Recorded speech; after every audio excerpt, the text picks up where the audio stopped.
Terima kasih Anda masih bersama kami. Bagi Anda yang baru saja bergabung, kami hadirkan kembali 3 berita utama hari ini. 85 warga Jomblang, Kota Semarang keracunan mie goreng yang disajikan dalam acara arisan. Kepala Desa Wegil Pati memarahi para pemuda desa setelah rekan mereka tewas usai bertikai dengan pemuda desa lain. Orang tua mulai bersiap, pendaftaran peserta didik baru tingkat TK, SD, dan SMP negeri di Kota Semarang dibuka pekan depan.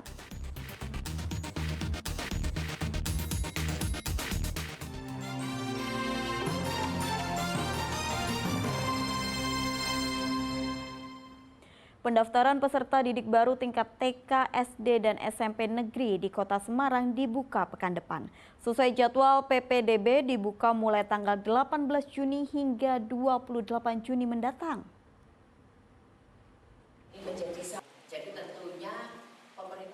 Para orang tua yang akan menyekolahkan anaknya ke TK, SD, hingga SMP bersiaplah sebab pendaftaran penerimaan peserta didik baru di Kota Semarang akan dimulai pekan depan.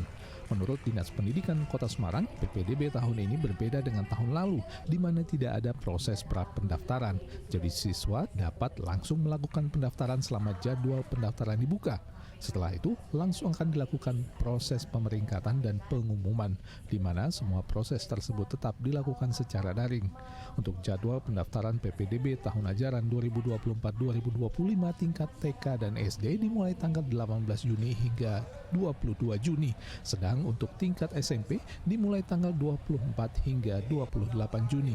Dan yang harus diperhatikan oleh para orang tua, PPDB tahun ini tidak ada modifikasi zonasi dan ada PPDB khusus jalur inklusi yang pendaftarannya telah dimulai sejak awal Februari lalu. Pendaftarannya sendiri untuk SD nanti dilaksanakan tanggal 18, kemudian SMP tanggal 24. Masing-masing waktu pendaftarannya sama 5 hari, tidak ada pra PPDB. Jadi langsung nanti pendaftaran ya bisa lewat sistem, bisa langsung ke sekolah-sekolah sesuai zonasi ya.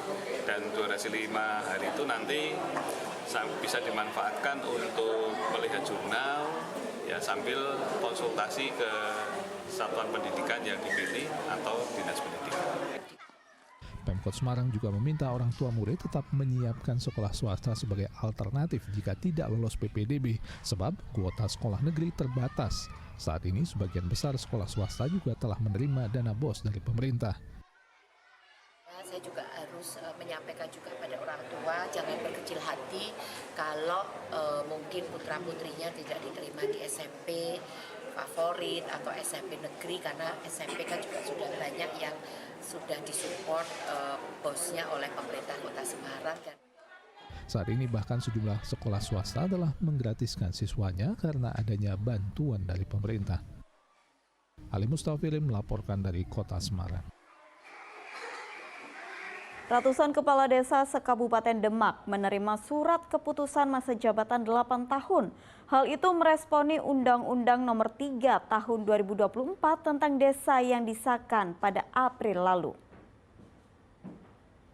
Bertempat di Pendopo Satya Bakti Praja Demak, 246 kepala desa terpilih terima surat keputusan perpanjangan masa jabatan 8 tahun dari sebelumnya 6 tahun. Diterimanya SK disambut baik para kades terpilih. Bupati Demak yang menyerahkan SK itu mengatakan pemberian perpanjangan masa jabatan ini merespon undang-undang tentang desa yang disahkan April kemarin.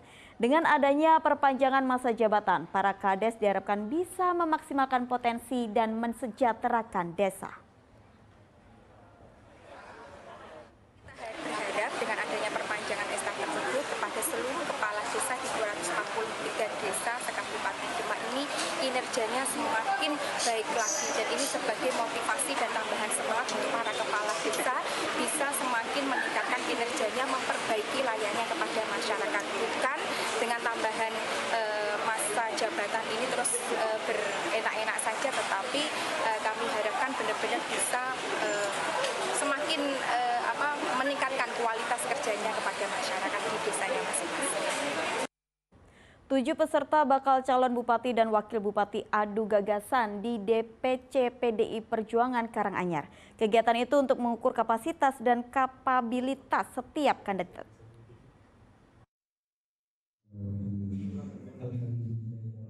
Tujuh peserta beradu gagasan di kantor DPC PDI Perjuangan Karanganyar Minggu siang. Mereka adalah para kandidat calon bupati dan wakil bupati yang ikut dalam penjaringan Partai Moncong Putih. Ada 1 kandidat bakal calon bupati dan 6 kandidat bakal calon wakil bupati. Satu persatu memaparkan visi misi mereka di hadapan kader internal PDI Perjuangan. Adanya adu gagasan dan pemaparan visi misi sebagai cara DPC PDI Perjuangan Karanganyar mengenal para kandidat dari kapasitas dan kapabilitas. Ini tahapan yang di tingkat kabupaten sudah selesai.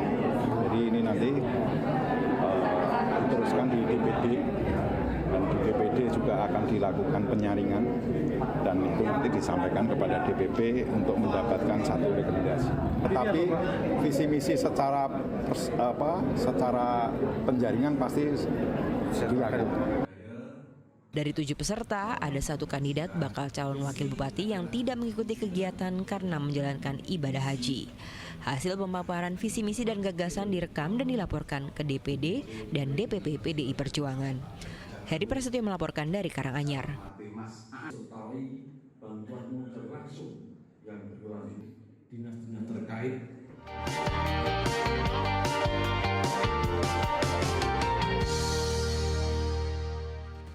Informasi tadi mengakhiri jumpa kita hari ini. Atas nama rekan yang bertugas, saya Tabita Putri mengucapkan terima kasih atas kebersamaan Anda.